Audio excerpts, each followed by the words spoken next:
परम ब्रह्म परमात्मा से जगन्नाथ महाप्रभु तांको स्त्री को कहिना न कही से नगर बुलिबा पाई चली जाइछन। तांको भाई का संगरे तांको भौणी का संगरे मिसी चली जाइछन। एटी मां जगत जननी लक्ष्मी के रागी जाइछन। कहउचंती मो स्वामी मते न कही न पचारी के घरु केमिति चली गला। एथर आउ ताकू आउ ए घरे प्रवेश करिवा पई दिया जीवनी सेति पई रागीवा कारण रु तेरे भगवान ताकू केमिति केमिति मनै छंती से होची हमर हेरा पंचमी रो मुख्य विचार। भगवान जाइथिले कोठी तांको माउसी को घर। भगवान श्री जगन्नाथ माउसी हेले श्री गुंडीचा। तांको घर को जाइथिले तांको माउसी को घर को जाइथिले। एठी 56 भोग अछि, सुंदर सुंदर दिव्य व्यंजन अछि। छारी देकी से जो पाउस मेला पिठा जो अछि ना पोड़ो पिठा से पोड़ो पिठा खाइबा पई तांको माउसी को पाख को जाइथिले। से जो माउसी किए थिले तांकर केते केमिति पुण्य हैला तांको पाख को स्वयं परम ब्रह्म परमात्मा तांको पाख को जाउसन। टिके आमे द्वापर जुगर कथा श्रवण करिवा, आमे त्रेता जुगर कथा श्रवण करिवा। से जो श्री गुंडीचा से जो माउसी मां से किए थिले से माउसी मां हेले हमर प्रथम तृतीय जुगर भगवान श्री राम का कथा आमे बुझिबा। से माउसी मां किए कोन केते हमर से पुण्य करिसंती। आपण माने सब सुनिथिबे रामायण रे अनेक अनेक सब चरित्र अछि। सेठी भगवान श्री रामंकर सुंदर चरित्र अछि। जेते बळे भगवान श्री राम अयोध्या रे जन्म हेले सेही समय रे हमर दशरथंकर 4टी पुत्र हेले, राम लक्ष्मण भरत शत्रुघ्न। राम हेले कौशल्यांकर पुत्र, भरत हेले कैकेयींकर पुत्र आ शत्रुघ्न लक्ष्मण हेले सुमित्रांकर पुत्र। ये चारि भाईंकर अति प्रेम थिला।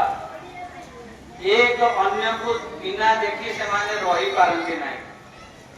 हमर से जो परम ब्रह्म परमात्मा से पुत्र ही ये धरा तल पर आसीछन। छोट बालक रूप धारण करिछन। तांको नाम रखि दिले राम।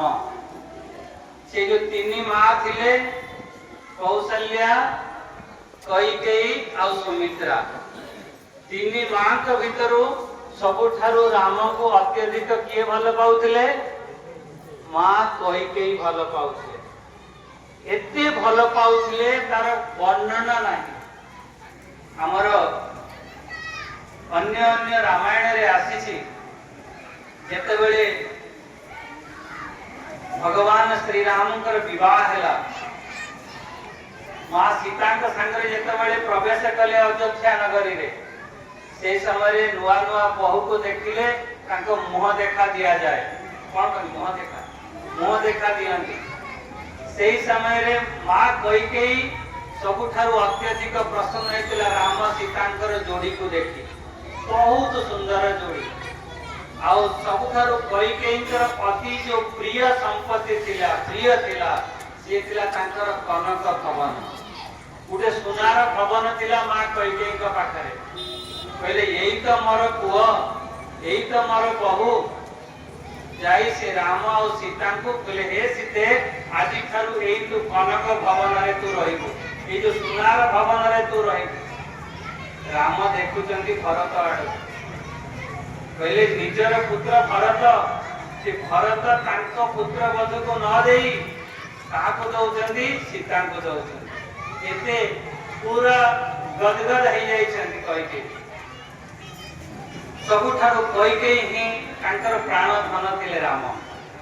राम जानी पारिले मु तो ये संसार बंधन रे मु बांधी ही जाई।